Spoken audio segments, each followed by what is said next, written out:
นาลีได้สบายดีพี่น้องมัดสุขุสุคนเฮาบ่ได้ปิดเนาะถ่ายรูปหมากอันหมากละกำบ่เนี่ยอมนหมากละกำหมากสุนารีหมากนี่ยังหรอกมันมีหลายอย่างเนาะลงไปถ่ายได้บ่เลยอมนถ่ายด้วยเลยถ้าลงมาถ่ายรูปเด้อพี่น้องเด้อหมากละกำหมากอันนี้บางส้มๆมาแล้วอมน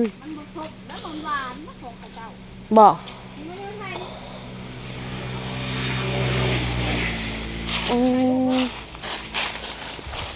นี่ล่ะยังบ้านได้ซุกเป็นบ่มนกลิ่นหอมๆว่ะ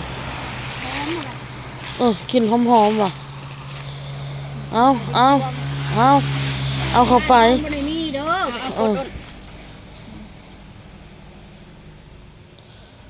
มาเที่ยวสวนละกำสวนลังเขาสวนเนี่ยวะหมักสุนารีแล้วก็เป็นลายนะมันจะมีพัน1 2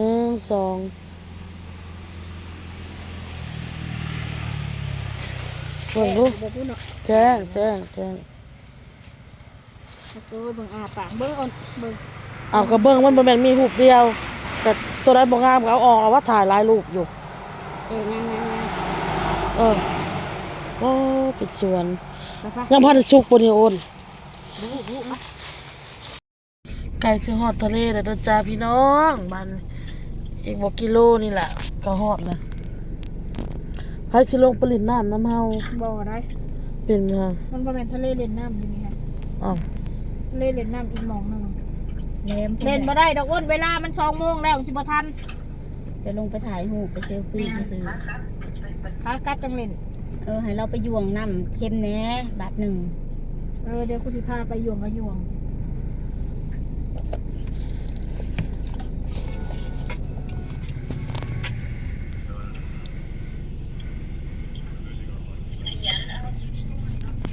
ถ่าไฟแดงพี่น้องไฟแดงปิดไฟแดงหมดรถนั่นนี่ก็มีไฟแดงมีอยู่นี่รถนี่เป็นตะแพงใช่เทียบดีแล้วเป็นตะแพงเป็น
อันนี้ก็มาฮอดจะฮอดใส่พี่น้องอดกับบ่ฮู้จักอันนี้ก็อ้ายก็พามาเด้อพี่น้องเด้อก็มานํพี่น้องมานํเพิ่นตอนนี้เรามาถึงกรุงเทพแล้วใช่ไหมวนน้อยกรุงทอดแล้วบ่เนี่ยกรุงเทพบ่นี่ยังน้องกรุงเทพอันมี FC คอมเมนต์มาว่าอีหยังก็ผีเสื้อสมุทรไปที่ตรงที่จะมีเธอเห็นหน้าบ่เลอะเธออยู่พี่น้องตรงที่มีผีเสื้อสมุทรนี่จ้านั่นแหละให้ถือพายว่าปันนะโอเคนี่200ลายเลย200เดี๋ยวปนว่าอยู่แถวตรงผีเสื้อสมุทรผลว่า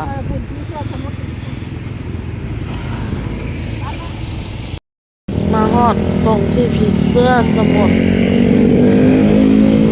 แล้ว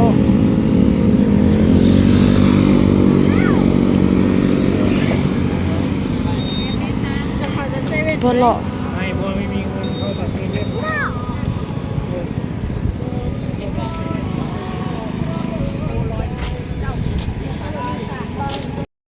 เอาแค่นี้น่ะ เจ้าทำหวังรวม ซื้อทอดลูกชิ้นอยากกินทอดลูกชิ้นพี่น้องเลย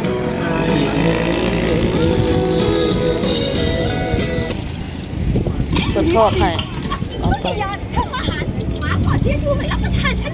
ข้าวแล้วกินข้าวแล้ว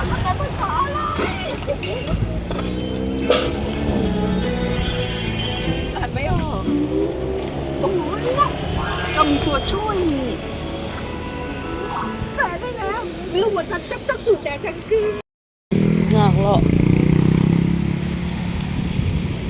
แคมทะเล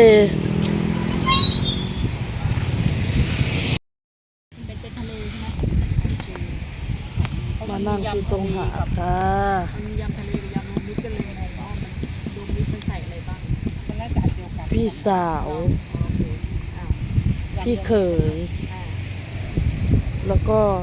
มีพี่อุพามากับสามี ตอนนี้ก็มาหอดเฮือนแล้วพี่น้องมาหอดเฮือนพ่อใหญ่เพิ่นแล้วเนาะสิบ่เอ่ยชื่อพี่น้องเลยขอบใจเพิ่นที่พาไปเรียกเขาแล้วก็บ้านให้ที่หลับที่นอนพักพิงเด้อพี่น้องเด้อเอาถ่ายเอาหน้าใกล้ๆพี่น้องเนาะอยู่เฮือนอยู่ซานเพิ่นพี่น้องเอ้ยก็เลยถ่ายเอาแต่หน้าพี่น้องเมื่อยพี่น้องมืดมือเลยมื้อนี้มืดมือพี่น้องเรื่องเวียกเรื่องงานกะมาฮอดแล้วก็คือเพิ่นได้แค่ผู้เดียวเนาะพี่น้องได้แค่คนเดียวที่แรกนะว่าสิเอาทั้งสองคนถ่ายรูปถ่ายงานส่งไปให้เบิ่งแล้วว่าโอเคยังแล้วโอเคตกลงเอาหมด2ให้เขามาโลดพอมาฮอดเปิดปัดอยากได้แค่คนเดียวเนาะระหว่าง2คนคนน้อยคนใหญ่ไผก็ได้พี่น้องที่อยู่นำเพิ่นเนาะไผก็ได้ที่อยู่นำเพิ่นบัดนี้เฮาพัดอยากอยู่นำกัน2คนเฮาบ่อยากแยกกันพี่น้องเอ้ยเพราะว่ามีหยังก็ซอยเหลือกันเนาะพี่น้องเนาะซอยเหลือกันพี่น้องอ้นนี่ตูดน้ำเอื้อยอย่างเดียวเนาะพี่น้องเนาะตูดอย่างเอื้อยกับเอื้อยอย่างเดียวเป็นหยังเพราะว่าอ้นก็คิดว่ามายืมเงินมาเนาะจากรถกระลางมาก็คิดว่าสิใส่น้ำมันให้เอื้อยมาส่งแล้วก็ขอบใจทั้งละมุนไก่เผ็ดหลายๆอยู่น้องเอ้ยที่เพิ่นพามาพี่น้องบ่ได้ง่ายๆเลยนั่งรถมาพี่น้องเฮาบ่ได้เป็นคนขับรถนะเฮานั่งมาซื่อเฮาก็ยังรู้สึกเมื่อยเนาะมันขับรถมาให้กระเต็กเนาะให้เมื่อยเลยๆเผ็ดจนพักตลอดนะจอดพักตลอดแล้วจนมือแล้วจนว่าซ่าหั่นแหละพี่น้องเอ้ยถามว่าเฮาหลังจากเพิ่นว่าเฮาสิกลับบ่พี่น้องแต่กลับเมื่อลาวเฮาบ่ได้กลับแต่เฮาก็สิหางานต่อเฮ็ดงานต่อหางานใหม่เฮ็ดที่เพิ่นรับ2คนเนาะที่เพิ่นเอา2คนเฮา2น้องเฮาเด้อพี่น้องเด้อก็สิหางานเฮ็ดจนได้แล้วจึงกลับพี่น้องมึงได้งานเฮ็ด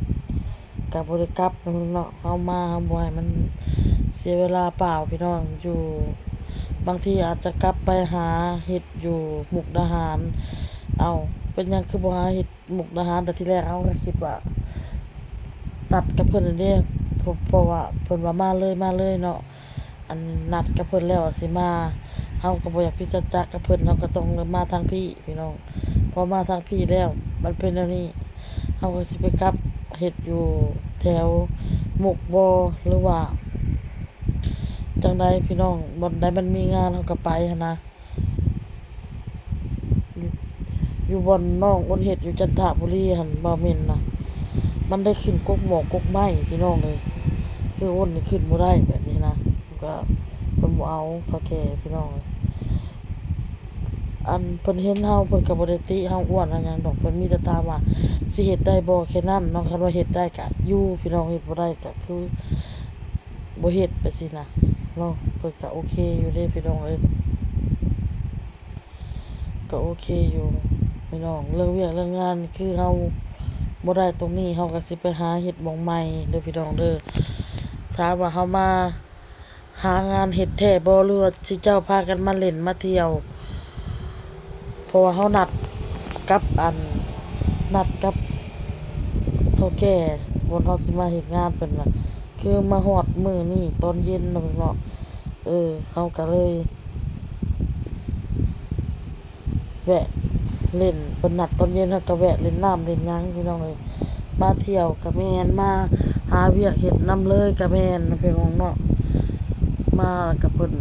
อ้ายเพิ่นพาแวะเล่นน้ำตลอดทะเลก็ขอบมุกขอบใจพี่น้องเอ้ยขอบใจมุนไอ้เพชรพาแวะเล่นพี่น้องเอ้ยโอเคแล้วพี่น้องเด้อคลิปนี้มันก็ดึกเลยพี่น้องอ้นก็สิเอาลงปลาไว้สินอนพักผ่อนมื้ออื่นสิไปไสต่อก็รอติดตามมื้อคลิปเด้อจ้าพี่น้องสวัสดีพี่น้องบาย